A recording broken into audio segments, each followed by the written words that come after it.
but they did make amends, and well, now they're playing for different teams, both of them. Here is Levine the other way for Chicago. Winners of 10 of their last 15. They come in with an elite-level defense. I don't feel that we saw this type of start and energy against the Pelicans. Zoo blocked inside, recovered by DeRozan.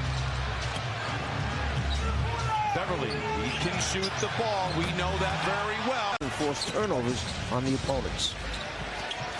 Levine back the other way, as you mentioned, as athletic as they get in the league. A whistle and a foul. Put it down with the right hand, taking those big strides at the end and finishing. I think we are a little hopeful and optimistic that we could see Norman Powell sooner than later. He's clearly needed as Williams rises and connects from 15. You know, 6'5", 6'6", 220 pounds, built like a rock, and it's a little harder.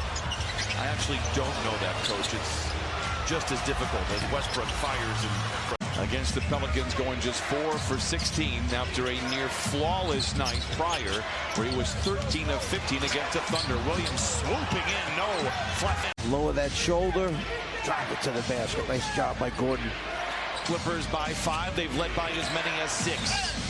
Williams rises in the mid-range and cashes in. Patrick Williams with 7 for Chicago. In the league is not bad. It's top 12 as the Clippers get the turnover. Westbrook with Levine backpedaling. Bruin on Bruin. And now Gordon is open for 3. Wide right. And Patrick Williams has the rebound for Chicago. 54-46. Those active hands and arms, steals, become so effective in the transition game.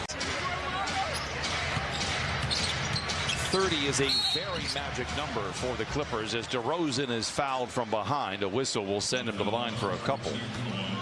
On the screen and roll when when DeMar DeRozan and Zach LaVine are coming off of it, he said we want Zoo to come up a bit higher, present himself so those guys don't get a running start. Rebound goes to, but they get Ivica Zubac. Now the Clippers get into the paint. Kawhi Leonard running over Beverly. DeRozan in the middle of the floor. Wings on each side, 2 guys on the baseline, and let him go one-on-one. And he simply backs down the guy, whoever's playing him, shoots it up over the top. He was kind of standing straight up and down. Suddenly he threw it into second gear, and he was gone. Williams inside, elevates and flushes it in for Chicago.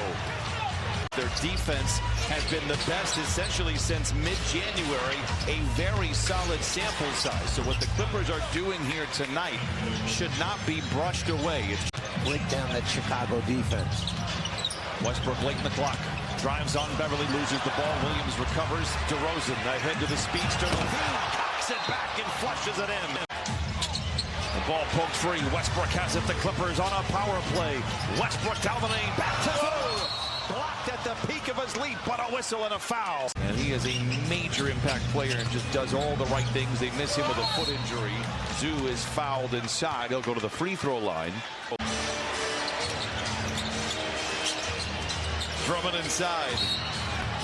Not there. He'll go right back to the free throw line. DeRozan. Patrick Williams, contested jumper. Tough shot. Great defense there by Batum. 5:03 to play in the game. Clippers by 20. Gordon. Hands to Leonard. Forces the issue. A whistle and a foul. Clippers out in front 119-98 with 4:15 to play in the game. Drummond down the lane. Lays it in. 119-101. The Clippers have been in control really since the second quarter. Williams for 3. It is good.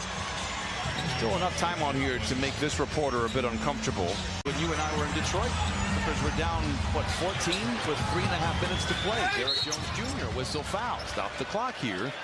119-104. They brought in Pat Beverly, and it has helped them turn the season around. While their defense was moving in the right direction, Pat Beverly has helped them find wins. They had lost 6 in a row going into the break.